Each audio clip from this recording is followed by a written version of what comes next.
आज्ञा ये दृश्य देखिए पब्लिक आपण मैंने भावुवे जे एठी कौन चली लोक मानक एत भिड़ कौन पाई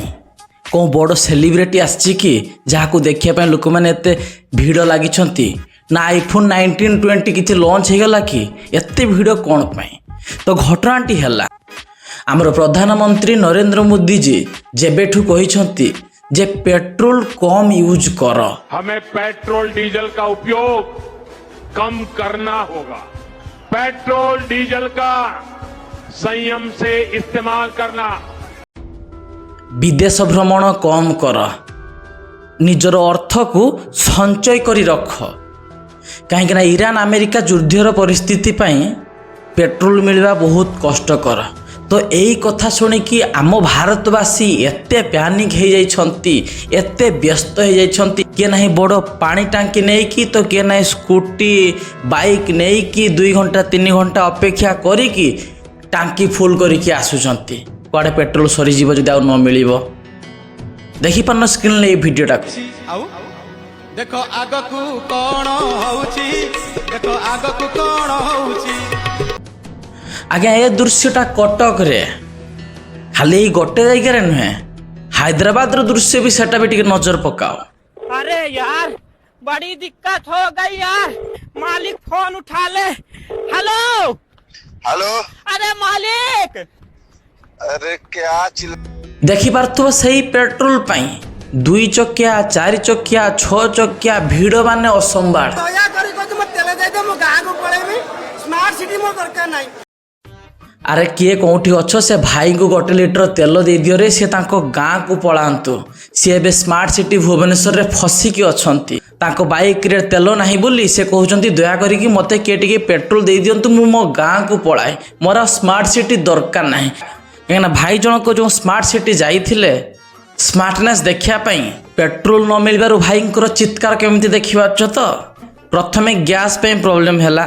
लोके माने एमिति हंतसंत हेले पुणी एबे पेट्रोल पे एमिति हंतसंत होउचंती आगो कौन असुविधार सम्मुखीन होबा पई पड़िबो ओडिसावासी भारतवासी से केवल भगवान ही जानती। भाई दया करी के काउंटर चालू करे लोका बहुत अछंती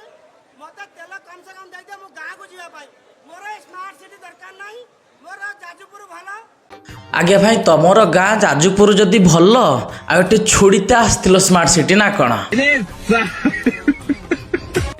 ए पेट्रोलटा सर्टेज होती टिके से तुम मानकर गांडी फाटुची हमर काठा चुली देलो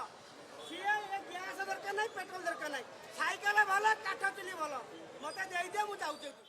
आगे भाई कहवा करवा भितर बहुत तफात साइकेल भल काठ चुली भल आ गाड़ीटा को कौन पाई आनिथिल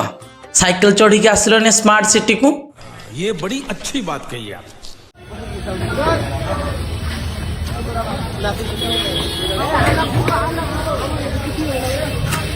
लोक माने पेट्रोल अभाव पूरा पेट्रोल पंप रो टांकी को बोहिकी नहीं जाउछंती से माने भाबुचंती से पेट्रोल पंप रो जो टांकी सेठी पेट्रोल बहुत रुहे बोधे सेमानकर सेतिकी अकल नाही जे पेट्रोल पंप रे जो मेसिनटा लागिची ता भीतर केते तेल रुहे आ माटी तळे जो टांकीटा करा हुए सेठी केते तेल रुहे से सब से माने जानि नाहाती सेथि पे से माने से टांकी को बोहि नेकी जाउछंती।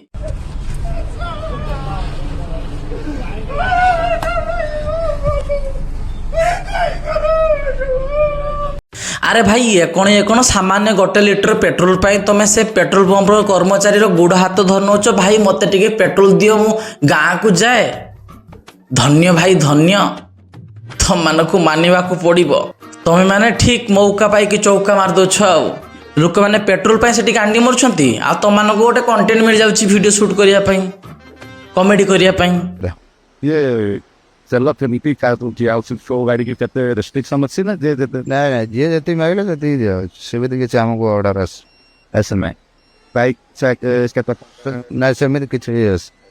आज्ञा जी जति पेट्रोल मागुची ताकू जदि सेतिकी दिया जाउची सेमिति ऊपर किछि ऑर्डर आसी नाही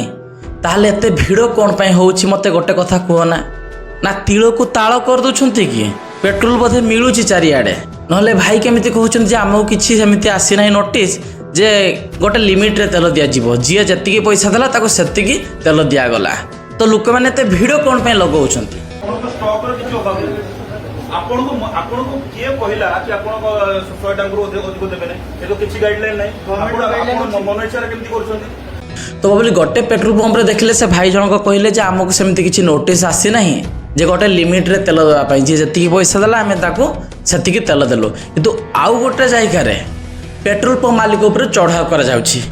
ଏ ପେଟ୍ରୋଲ ପମ୍ପର ମାଲିକ ଜଣକ 100 ଟଙ୍କାରୁ ଅଧିକ ପେଟ୍ରୋଲ ଦେଉନାହାନ୍ତି, ଯିଏ ନେବ 100 ଟଙ୍କା, କାହିଁକିନା ବୋଧେ ୟାଙ୍କ ପେଟ୍ରୋଲ ପମ୍ପରେ ସେତିକି ତେଲ ନାହିଁ। ଏ ମାଲିକ ଜଣକ ଭାବିଛନ୍ତି ଯେତେବେଳେ ପେଟ୍ରୋଲ ରେଟ୍ ଅଧିକା ବଢ଼ିଯିବ ସେତିକି ବେଳେ ମୁଁ ବିକ୍ରି କରିବି, ଏବେ 100 ଟଙ୍କାରୁ ଅଧିକ ଦେବି ନାହିଁ। ତ ଏଇ କଥା ଶୁଣିକି ଆମର ପୁଲିସ ବାବୁମାନେ ଚଢ଼ାଉ କରୁଛନ୍ତି ସେଇ ପେଟ୍ରୋଲ ପମ୍ପର ମାଲିକ ଉପରେ।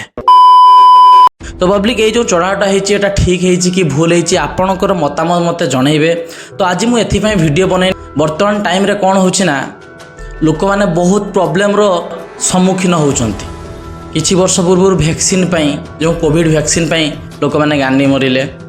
ତାପରେ ଏବେ କିଛି ଦିନ ହେଲା ଗ୍ୟାସ୍ ପାଇଁ ଗାଣ୍ଡି ମରେଇଲେ, ପୁଣି ଏବେ ପେଟ୍ରୋଲ ପାଇଁ। ମୋତେ ଲାଗୁଛି ଆଉ କିଛି ଦିନ ପରେ ଲୋକ ଚାଉଳ ପାଇଁ ମଧ୍ୟ ଗାଣ୍ଡି ମରେଇବେ, କାହିଁକିନା ଚାଷଟା ହେଲେ ସିନା ଲୋକମାନେ ଚାଉଳ 2ଟା ମୁଠେ ଖାଇବା ପାଇଁ ପାଇବେ, ଚାଷଟା ନହେଲେ କେଉଁଠୁ ଖାଇବା ପାଇଁ ମିଳିବ। ତ ଏଇସବୁ ଉପରେ ବହୁତ ଲୋକ ଆମର ପ୍ରଧାନମନ୍ତ୍ରୀଜୀଙ୍କୁ ଦୋଷ ଦେଉଛନ୍ତି, ଆଉ ବହୁତ ଲୋକ କହୁଛନ୍ତି ଯେ ପେଟ୍ରୋଲ ରେଟ୍ 1000 ଟଙ୍କା ଲିଟର ହେଉ ଆମେ କିଣିବା, ଆମକୁ କିଛି ବି ଫରକ ପଡ଼ିବ ନାହିଁ। ତ ଆପଣମାନଙ୍କ ମତରେ ପବ୍ଲିକ ଏସବୁ ପଛରେ ରହସ୍ୟ କ'ଣ ରହୁଛି, ଆଉ ଏସବୁ ସମସ୍ୟା କାହା ପାଇଁ ହେଉଛି, ତମର ମତାମତ ଅନୁସାରେ ମୋତେ କମେଣ୍ଟସରେ ଜଣାଅ, ଜାଣିବା କାହାର ମତାମତ କ'ଣ। ଆଜି ପାଇଁ ଏତିକି ପବ୍ଲିକ, ପୁଣି ଦେଖା ହେବା ଗୋଟେ ଅଲଗା ଭିଡ଼ିଓରେ। ଜୟ ହିନ୍ଦ, ବନ୍ଦେ ମାତରମ୍।